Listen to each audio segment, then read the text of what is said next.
episode 259. We are going to be discussing a book that ties in with something that is relatively popular right now. I know I like it. Mark Radulich likes it. Oh, wait a second. He said it's fine, but we can all read between the lines when Mark Radulich says that. We all know what he means. What am I talking about, ladies and gentlemen? Well, I'm not going to tell you. Mark Radulich is. Mark, we're talking Blood Ties tonight, which is a Star Wars story about Boba Fett and Jango Fett. So why don't you let our listeners know why you decided to pick this book and why we're talking about it this week? We are reviewing The Mandalorian this week on the TV party tonight because of that. Now, there were no... Mandalorian was a wholly invented character for this particular show that was developed for Disney+. So there were no books to speak of when I researched this and tried to find something to talk about. So I dug a little bit deeper, and I found there was this book called Star Wars Blood Ties, A Tale of Jango and Boba Fett. And I was like, well, that tracks. They've got Mandalorian armor. The Mandalorian wears Mandalorian armor, such is the way of the Mandalorian. Mm-hmm. So figured this was a good book to synergize with that show. So this is Dark Horse Comics, and just like you said, Boba Fett, which I just learned this, by the way. Boba Fett, Jango Fett, I assume Jango Fett. Neither one of those were Mandalorians, as it were. They just have the armor, correct? Sure. Okay. All right. I don't know if you know. I've heard a couple podcasts bring that up here recently because the Mandalorian's all the rage. Star Wars is trash for children, and the guy that invented it is a pervert and a moron. So a pervert and a moron. And the company that now owns Lucasfilm is run by monkeys fucking a football. So are they Mandalorians or aren't they? I don't know. Nothing makes sense. Up is down, left is right. It's dogs and cats living together. Mass hysteria. Mass hysteria. Well, one thing's for certain. One of the hottest things coming out of that series is none other than Baby Yoda. But sadly, sir, Baby Yoda does not make an appearance here on the Source Material Comics podcast tonight. Nope. But you'll have to wait till later this week for me to talk about why Baby Yoda's trash. Oh, wow. Mark. Hot take. I tell you what. Jeez. Wow. All the things you enjoy, I'm going to ruin them. How about that? Here he comes. He's got his hammer. Which one do you want destroyed first? All right, yeah, so Dark Horse Comics lays this story out in 2010. Written by Tom Taylor. Now, back in 2010, I don't think I was following much of Tom Taylor at that time. I would say one of the most well-known things that he has done was Injustice. I love the Injustice comic, and we actually talked about part of that series here in the Source Material podcast around the time of Ready Player One, because video games, right? That's right, yeah. And I really enjoyed the Injustice series from soup to nuts, from beginning to end. Yeah, I really liked it as well. I remember reading it, and believe it or not, I've had some Twitter interaction with Tom Taylor way back in the day when I was first reading Injustice. By the way, that released in April of 2013. So obviously Tom Taylor is he's still cutting his writing chops on comics. Dark Horse is, if you're looking at the big two, shortly behind that is Dark Horse, I would say, when it comes to comics. So Tom Taylor's writing this tale. The art is by a guy by the name of Chris Scalf, okay? Oh, the art is so good in this. Chris Scalf can do a fantastic job on a couple things. Number one, he can make an alien look like an alien. And it feels like the Star Wars verse a little bit, the Star Wars universe to me. I felt like, I would, just by looking at what he was drawing, it felt real to me. And I don't know if it's because it feels like there's this kind of like painted style to it, almost reminiscent of Alex Ross. The emotion on people's faces, same thing. He does a great job of showing people reacting to things. It looks great, just like Alex Ross does. So anyway, you can find his blog out there pretty easily. It's I think it may even be on. Let's take a look and see if he's updated it here at all on Chris Scalf. Yeah, he did. Last thing he brought up. So it looks like he's into animation. I mean, he's got, most recently, December 20th, 2019, he posted a video on Vimeo of some animation. So I wanted to see more comics by him. He's done some other things for Dark Horse, especially with Star Wars. Moving on. So this gets, this has a publication date. It says Blood Ties 2010, but the publication date, 2011, May of 2011. Well, I'm going to get into the summary here, Mark, and this is really easy, and then we'll talk about what happened in the book a little bit, and then we'll get out of here. Not going to be a long show. So here we go. You ready? Yes. Hit it, Johnny. All right. When he is approached... Get him, jit him. When he is approached about accepting a bounty to retrieve a young man for an insane crime lord by the name of Tayand, Boba Fett accepts when he learns of the connections between the target, Connor Freeman, and his father, that's in quotes, father Jango Fett. The revelations of Jango's past and the meeting of Boba and Connor will pit honoring a legacy and honoring the code of the bounty hunter at odds with each other. But one thing remains constant. Boba Fett always collects. So that was my own one-paragraph synopsis, Mark Radulich. There you go. Now, you're the Star Wars guy. You're the guy that's coming into this. I would lean on you, sir, for the knowledge and the feel of these characters. So I guess we'll start with... Let me ask you a question before we start. Yes, sir. Do I continue doing asshole surly Star Wars fan character?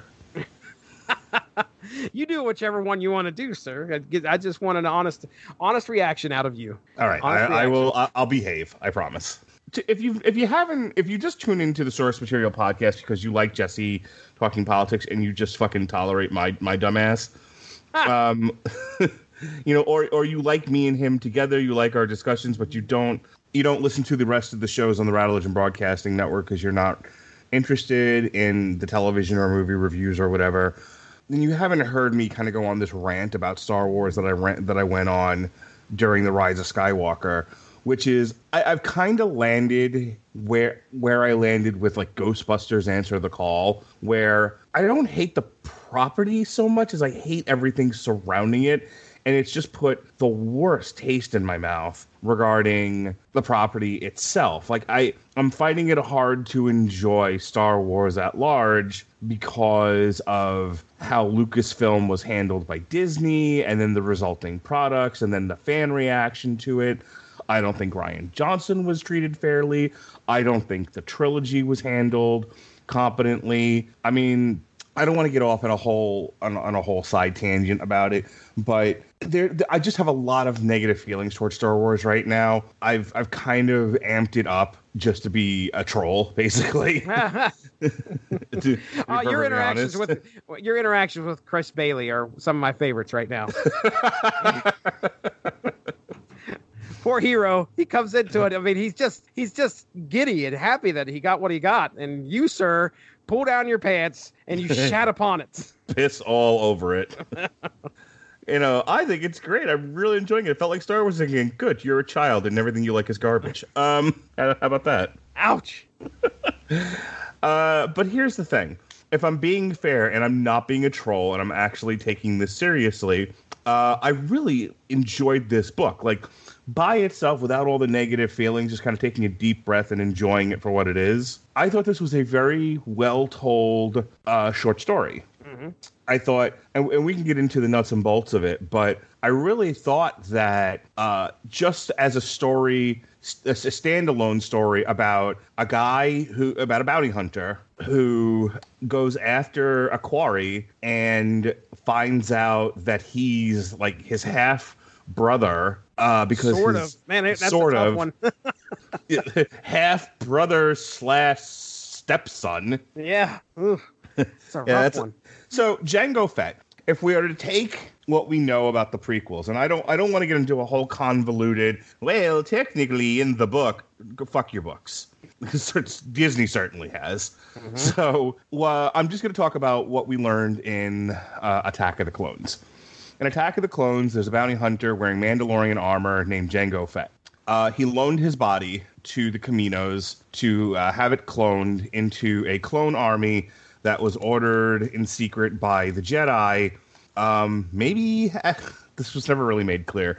I think at the behest of Palpatine, he certainly needed there to be a humanoid army that can be controlled when he stepped up into power. Mm-hmm. And so that's the purpose of the clone army. If the long-term plan was to get rid of the Jedi, they needed something else to step into that place to maintain order throughout the galaxy. And so this cockamamie plot was launched to have a clone army developed, and the model they used was Jango Fett. Jango Fett, the only thing he asked for in return, aside from like a place to park his carcass, was he wanted one of the clones for himself to raise as his son. So Boba Fett is really just a clone of Jango Fett named something different. However, in this story, we learn one of the Stormtrooper Jango clones defected, basically. He abandoned the Republic. Yeah, he didn't want to have anything to do with the war, and he wanted to make a life and a family for himself. Right. So he fled, and he met a gal. Him and this gal had a kid. So that kid is genetically like half Jango Fett. Now, the story revolves around the fact that that they can't have clones running about the galaxy, not being stormtroopers. Yeah. Aside from the fact that this is before Attack of the Clones, so they don't want the word to get out just yet because this whole plan could fall apart. This whole cockamamie plan. Okay. All right. I noticed they made sure to mention where this fell in the timeline, which was like 20-some years before the Battle of Yavin, which... This has to be right before Attack of the Clones because, I mean, you know, when Obi-Wan Kenobi finds Kamino and finds the army, they've been at this a while. There's like 1 million troopers made. Okay, all right. What is the Battle of Yavin? The end of Star Wars. The end of A New Hope. Okay, all right, got it. The Battle of Yavin is the attack on the Death Star, the original attack.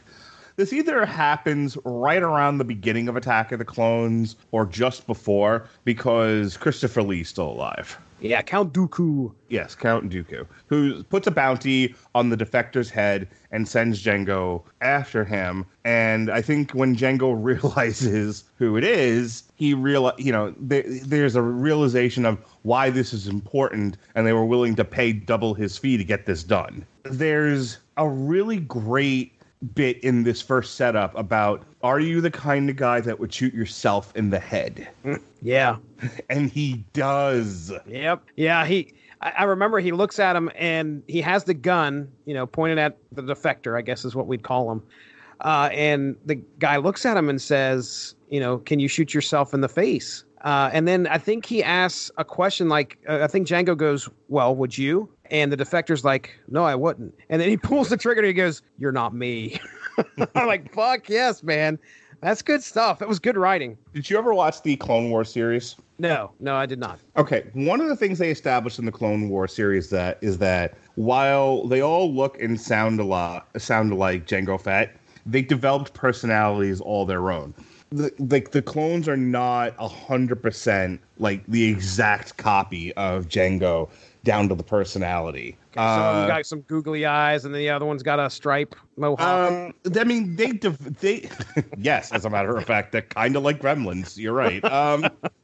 It was more of, at first, their personalities deviated to one degree or another. So some have more anxiety, the others, some are more gung-ho, some have leadership qualities.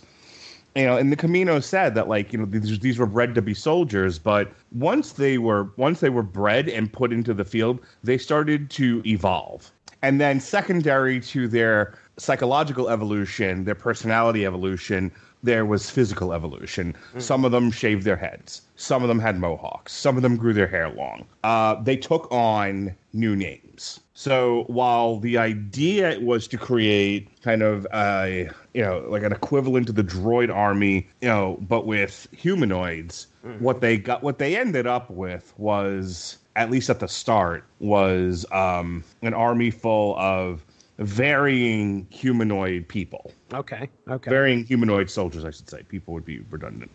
So that tracks that he would have developed a conscience that Jango didn't have. And psychologically, it does lend itself to the argument about nature versus nurture. Yeah. Jango becomes the way that he becomes by virtue of the way that he's grown up and he's aged and he's developed. And then you have these soldiers which, are bred as adults and then immediately put into a combat situation, and they all start differing wildly, which I think is interesting. And so this one develops a conscience, and this one decides, I don't want to be a part of the war effort. I don't want to live this way. Like some do. There are people who are just naturally averse to the idea of being in combat. And then, as you said, Jango's like, well, this is easier than I thought it was going to be. You're not me. You're definitely not me. You may have my face, but you don't have my soul, my personality. Yeah, what's interesting at the beginning part of this book is it's neat to watch Jango, raising Boba. I don't know how much of that you get in the movies. I can't recall. Like, does Boba grow up to be as old as he is in the movies? No, the last time you see Boba Fett before The Empire Strikes Back is at the end of Attack of the Clones as he's watching his father get beheaded. Yes. Okay, because that's shown in the book. Well, anyway, Jango's, I want to say hard on the kid, but he's teaching him how to survive. And also... Oh, I totally have done that to Jonas. I've told Jonas, go into a cave with a jetpack and pull off the monster's tooth. Yes. Oh, wow. Yeah, so he sends Boba in there, or actually leaves Boba in there after spraying him with the scent of this thing, whatever this thing eats, and then tells him this thing's essence. Yes, all over him. But he goes in there and he's basically thrown into the fire. So nature versus nurture again, you kind of see that almost is kind of like what this... it's not the central part of this book, but it is definitely a theme, because what we find out after he shoots and kills the defector, obviously he has a wife and a son, and the wife comes in shortly after that and looks Jango in the face and says, "Why do you have my husband's face?"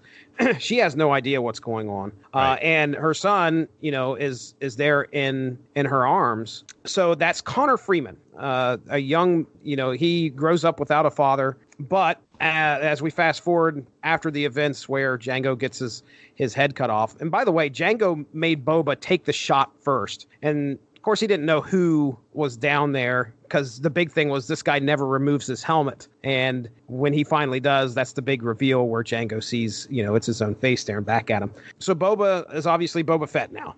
He's the bounty hunter that he's known as. They're known across the galaxy, and he always collects. So somebody comes up to him, this banker, and says, "Hey, here's another bounty." Come up to him. That's his banker. He's going to put his money in the put his money away. Yeah, that's his dude. And is he like? Well, I don't know. He's a handler, basically. Got it. So he says, "Well, what do you think about this bounty here?" Right. And Boba Fett's like, "Well, that's not very much. He's almost not interested." But then the banker discloses, "Well, your father has been depositing money into this guy's account for since he was a child." And at that point, of course, Boba's like, "All right, well, I'll take the bounty and we'll figure out what's going on." And of course, we also realize that Connor is in debt to a insane, crazy crime lord who, at one point, he says, "Bring him in. I've accidentally killed my other toys." I remember he's just like, he's killed people that have owed him money just for the sheer joy. And then feeds them to his really, who doesn't like killing people, really? No, of course.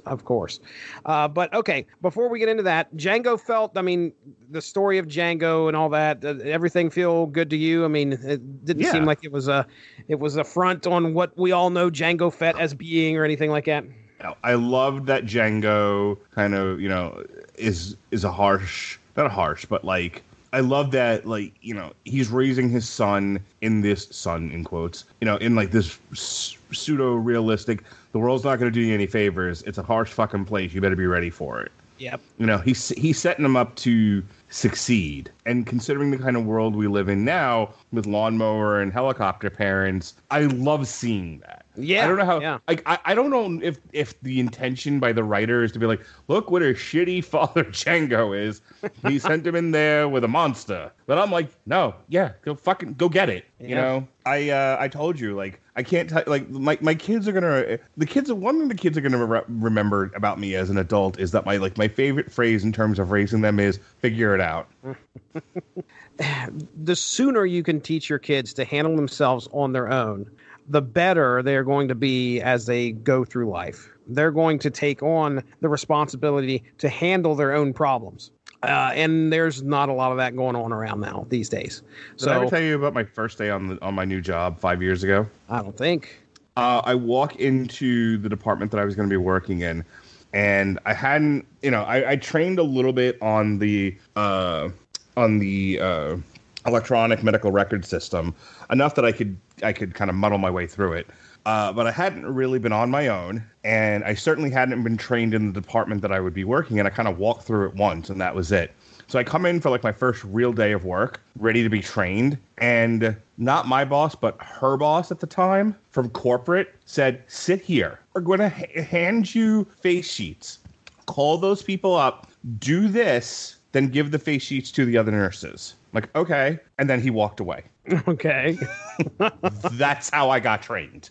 Nice. I have told that story to everyone I've ever trained. I was like, like if you think I'm going too fast or you're getting like overloaded, just remember I got none of this. I got told, open that, ask those questions, goodbye. Mm-hmm.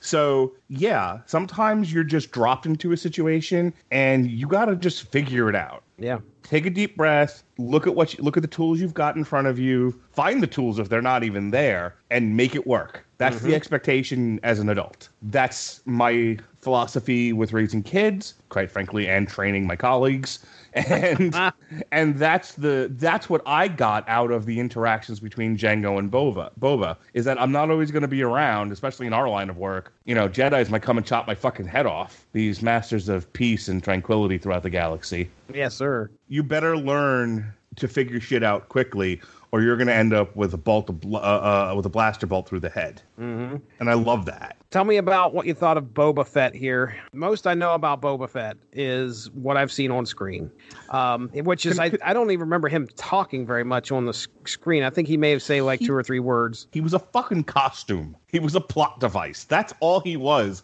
But much like Baby Yoda and Tyler Durden and puppies... the fans loved him. The fans took one look at him. He did nothing. All right, do you realize what happens in The Empire Strikes Back? That he's just a costume at this point. Okay, so the Empire has been running after the Millennium Falcon for like half the movie. And at this point, Darth Vader's like killed half the fucking Empire just out of frustration because they can't catch it no matter what they do. So he's like, "Fuck it, I'm calling in crooks." So he calls a town meeting with a bunch of bounty hunters. There's a robot, there's a lizard, there's a guy in a suit of armor, there's a midget with bandages, and you're painting a scene here. I can see it now. There was a bearded lady, a strong man. I remember that one. Yep. There were 3 chipmunks in nightgowns, and possibly a green ghost eating hot dogs. I don't remember. It's been a while. Might be getting some movies confused there, but I digress. So he's just like, hey, go get this fucking ship. I've had enough already. And don't murder them. I need them alive to use as bait. Okay? Boba Fett says fucking nothing during the scene. He just stands there. Darth Vader just shoves his finger in his face. He's like, no disintegrations. And Boba Fett, it's a fucking mask. He can't even blink. There are no emotions, sir. He just sits there. Just like sighs underneath the mask. So then as the Millennium Falcon is like clearing the asteroid field, and this is the bit where they had gotten out of the asteroid field, but they had attached themselves to one of the Star Destroyers. Then the plan was they were going to float away with all the junk, and then the next setup is they're going to go to Cloud City. So they do that, but hanging out in the debris is fucking Slave One. It's Boba Fett. Okay, and so the next thing he does is he just goes after him. And then the next time you see him, he's hanging out with Darth Vader. He pulls a gun on Han Solo. Darth Vader blocks all the hand shots. He's like, sit down, stupid. And then you don't see him again. Nope. On the next scene, they're torturing Han, and him and Billy D. Williams are just like hanging out, and they stare at each other, I guess, because you don't see fucking Boba Fett's face because he's wearing a helmet. But there's really no dialogue really exchanged there from what I remember. They're just kind of looking at each other as they hear Harrison Ford having an orgasm. So the next scene is he's standing in the background and he has one line of dialogue. They're just like, he's no use to me dead. And Darth Vader's like, stop your bitching. He's probably not going to die in the carbonite, but he's not even who we're after. We're going to test it on him, make sure this fucking thing works, so that way we can throw Luke Skywalker in there. And they do it, And then there's a shot of him walking to Slave One with the frozen hand. He's in the ship, bit of a firefight. He takes off. That's fucking it, dude. That's it. That's it. Okay? He's no use to me dead. I think might be the sum total of his dialogue. Wow. So we don't have a whole lot to go on then, I mean, other than that, and then... No, but a generation of people who can't not look at a puppy and fall in love with it thought he was the coolest fucking thing ever. I thought he was pretty neat. I didn't exactly... glom onto him like... I mean, I'm trying to think of what I really enjoyed out of Star Wars when I was little. Boba Fett might have been up there. I mean, top 5 maybe. I always thought the robots were cool. And the Ewoks. The Ewoks. You like the Ewoks? The Ewoks, sir. The Ewoks straight up kick the Empire's ass on Endor, dude. And they're just little Care Bears. That's all they are. Ewoks. You and me, man. No wonder we get along so well, because we're the fucking opposite. Little bears. They say, Care Bear stare, and they take out the Empire. There you go. Set yourself up a few logs. You know, AT-ATs coming through, or whatever the hell they are, the walkers. No problems. Was your favorite song that year Yub Yub? Yub Yub Nub Nub. Yub Yub Jikapakopa Jump Jump Jickety Boo. That's beautiful. I want to go listen to the soundtrack. Well, okay, so I want to get off. So a long after this diatribe you had here, okay? The diatribe, the Boba Fett diatribe. Tell me about what you thought of Boba Fett in the book. Boba Fett's the fucking man. He's good in here. I mean, this is the one thing that this character needed, and that was depth. I was gonna say, Boba Fett's been great in everything but the actual Star Wars movies. Yeah. There's this jump from Attack of the Clones where he sees his father fucking beheaded, to I don't think there's been a whole lot. Yeah, there's not a whole lot. There's more done with him post Return of the Jedi than there is pre A New Hope. So you figure it's like, those are kind of like the non-Bible Jesus years. Like, shit happened. There's Jesus as the child. And the carpenter, and then there's this whole period of time that's not accounted for in the Bible, and then when we see Jesus again, he's preaching. Mm-hmm. He's preaching the gospel. I don't know how well you know your religious history, but that's the story. I'm gonna take your word for it. That is my understanding. The good word of Mark. Open your Bibles to pay. No, there's like there is a book after you in there. Yes, one of the Gospels. Very good, Jesse. Thank you. There is my understanding from what I have read of interpretations and the books written about how they put the Bible together, that there's like a chunk of time missing. I actually think like a comic or somebody who was given some sort of TED talk or lecture, it was probably a comedian, like talked about how, you find out that you're the son of God. Might have been Kevin Smith, as a matter of fact, who talked about this. You find out you're the son of God, and then that time period from there to when you kind of accept and are able to process and go forth is just missing. And that's the time where he's probably struggling and wrestling and freaking out about it. Mm-hmm. But that's not the part you want to show people. So Boba Fett is Jesus. No. You didn't think we'd get there, ladies and gentlemen, but we have.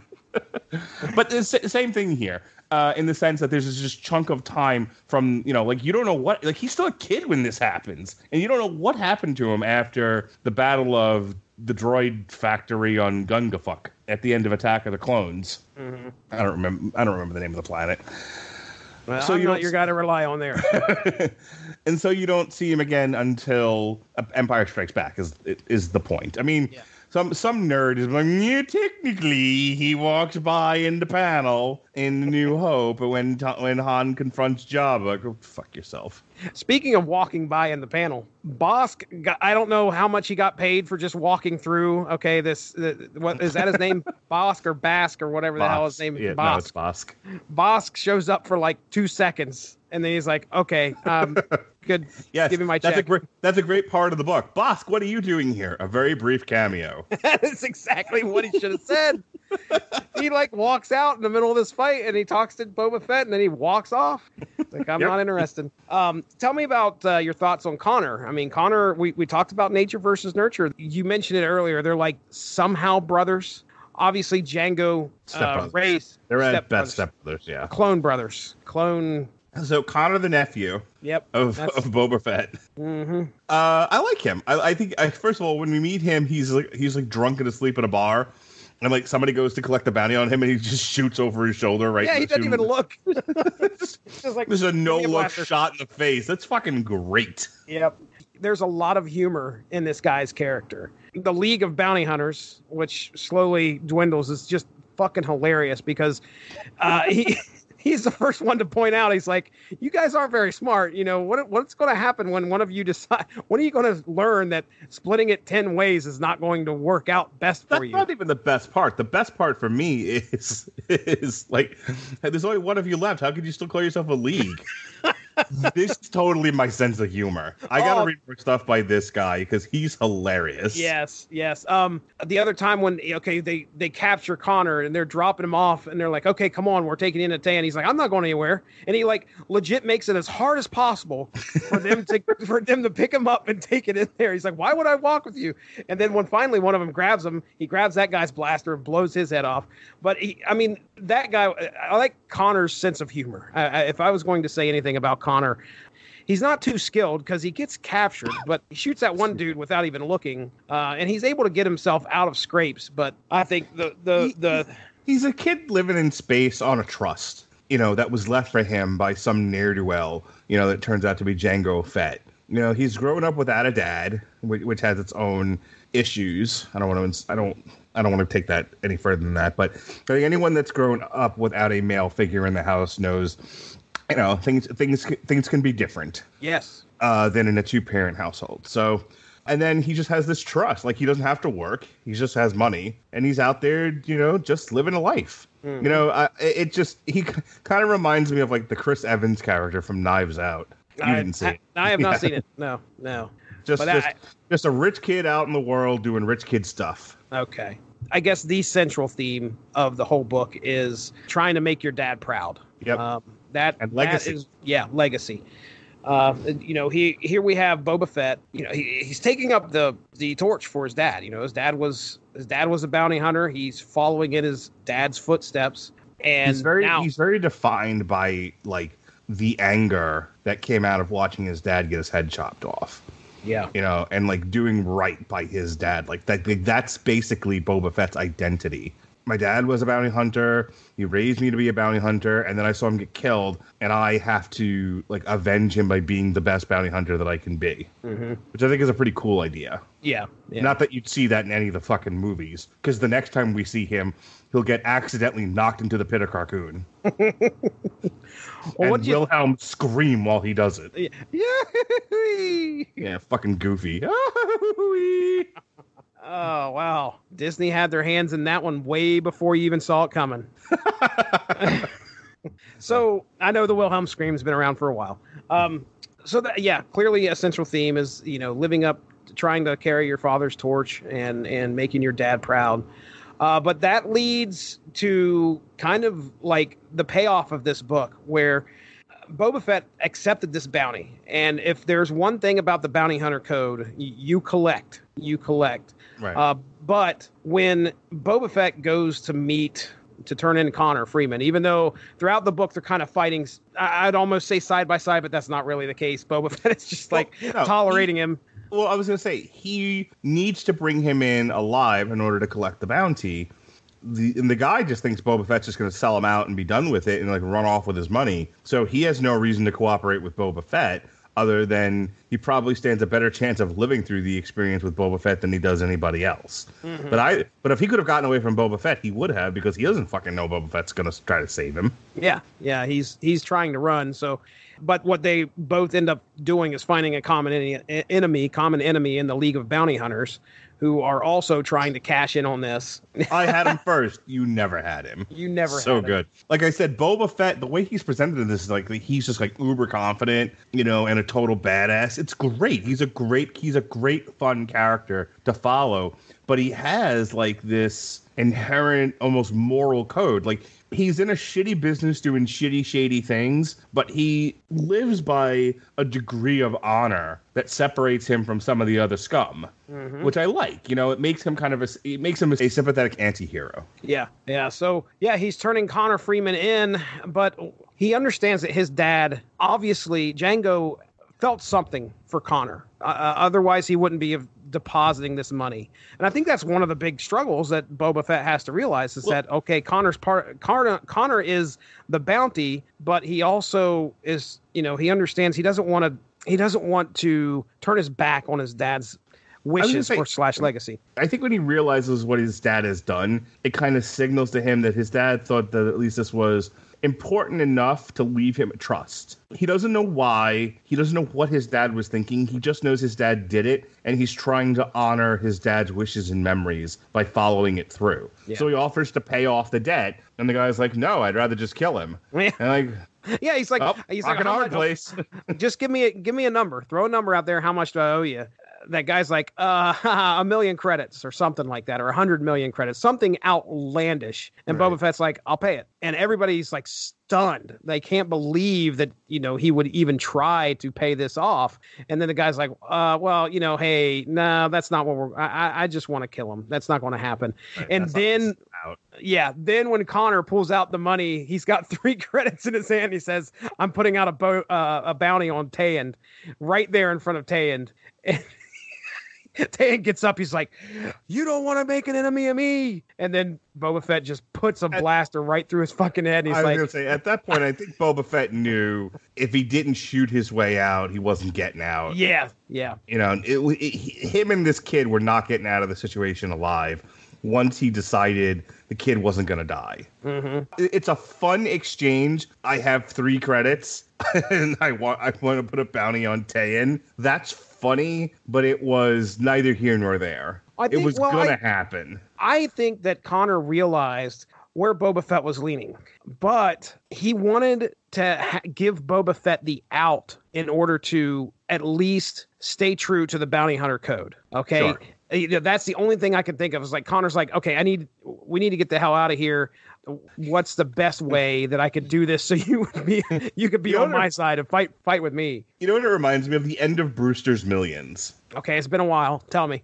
Okay, so if you'll remember what the plot of Brewster's Millions is, he has to spend like $1 million, but he can't tell anyone about it, and he can't have any assets by the end of the movie. But if he fucks up and he can't do it, then the $10 million or $100 million, whatever the total inheritance was, goes to the firm that I think was like managing the account. Okay. Right? Okay. Those are the 2 old guys that end up fucking homeless by the end of Trading Places. The 2 old guys who are plotting against Richard Pryor have an inside mole, and they say to the mole, hey, hang on to some of the money. Don't let him know you've got it. Spring it on him at the end when it's too late and he can't spend it. And so they do, and it fucks him. And it's like, we're down to the wire, and he still has this money, and he's about to lose everything.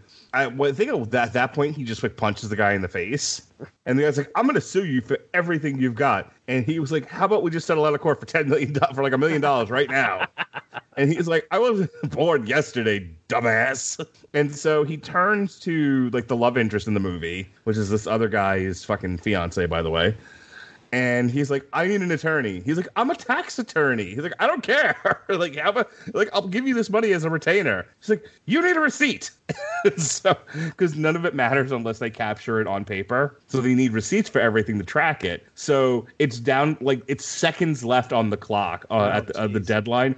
And so when she says that you need a receipt, it's like, here, I've got 3 credits for a bounty. Well, I think that'll bring our discussion about this to a close. I mean, really, we had a good time reading this book. It's probably, honestly, I like Dark Empire. I remember reading Dark Empire too, but I hardly remember what happens in it. And there's maybe a couple other Star Wars comics that I've read. This is top of my list, to be honest. Oh, this was great. This was one of the best things I think we've read. I mean, it's not deep or anything, but in terms of just a fun read, it's one of the best things we've done. And this is one of the most fun discussions I've had with you on something, that doesn't really speak to the nature of man and bigger issues. It just tells a fun story. Yeah, it's a fun story. Though I did get to bring up Jesus and Brewster's Millions. Yes, my goodness, you've been waiting to put those two in a conversation at some point, and they belong to each other. They belong to each other. Yes, sir.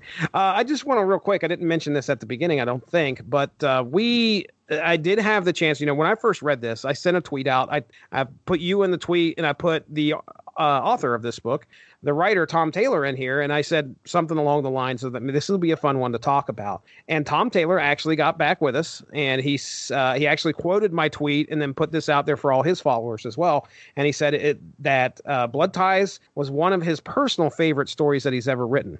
It's so good. Yeah, I think he did a fantastic job. I mean, I need to read more of his stuff because if his stuff is like this tenor, this funny, he might be my new favorite comic book writer. Well, me and you were talking about, we did Injustice, so I know we've talked about him in the past. I recently read Deceased, which was actually... It's a good zombie story. I'll put that out there. So, yeah, I agree, man. Tom Taylor's got some writing chops on him.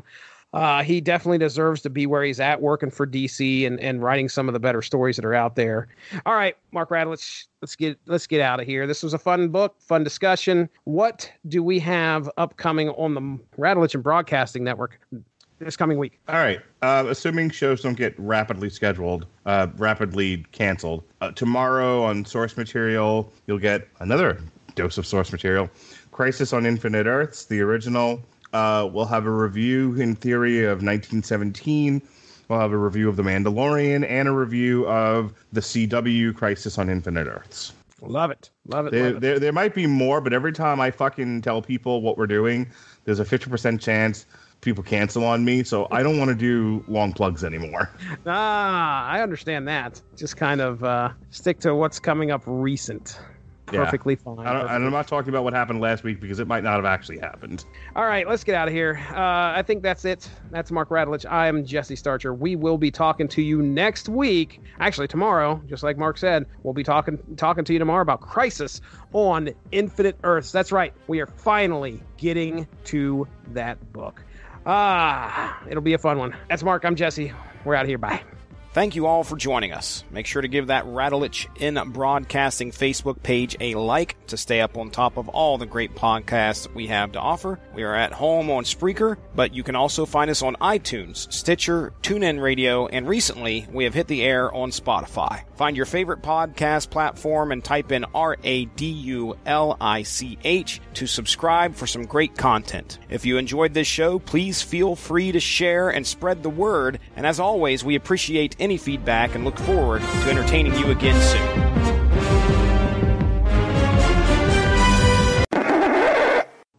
All right, you ready? I am ready to rock. Man, he tweets a shit ton. And celebrities should not be on Twitter. I guess I can't disagree. Star Wars. Give me those Star Wars. Mary. Well, maybe I did put it on that one. Oh, son of a bitch. No, you dumbass. Hot. I like a girl with glasses. Biggins. You know what I'm talking about? Biggins. Big frames. Big frames. You son of a bitch. You motherfucker. Now you don't have to deal with me making dick jokes. Hey. All right, you ready? Hit it, Daddy-O. All right. Speaking of dick jokes, Mark Radulich is here. It's a hell of a beginning. Start again. Ladies and gentlemen, welcome to the Source Material Comics Podcast. We are coming at you. Start again. You can do better. Cut. Big three. All right. Mark Radulich is here. Ladies and gentlemen, welcome to the Source Material Comics Podcast. This is our contribution to something. Ladies and gentlemen, welcome to the Source Material Comics Podcast. We're coming back at you with episode 269, I believe. 200. I don't think that's right. I don't think that's right. Anyway, this is how you end up with multiple versions of the same number. Yeah, you're right. You're exactly right. You want to try it again? Ladies and gentlemen, welcome to the Source Material Comics Podcast. I'm sitting here. Stanley Kubrick has made me take 100 takes to get this intro right. And I'm about to go Shelley Duvall on everything here. No one else is on this podcast, just me and you. Let your dick out if you need to. I will. My dick's always up. That's not the problem here. He didn't. Boba Flex was a Boba Flex. Boba Flex is the start of war, baby. Han Solo ends up Han Shlomo, the Jewish Carillion. Han Schlemiel, Schlemazel, Office Pepper, and whatever. Wait a second here. He can't be going against the bounty hunter code. That's not Boba Fett's way. You know what Boba Fett's way is? Getting poked in his rocket pack and falling into the pit of Carcoon while doing the Wilhelm scream. That's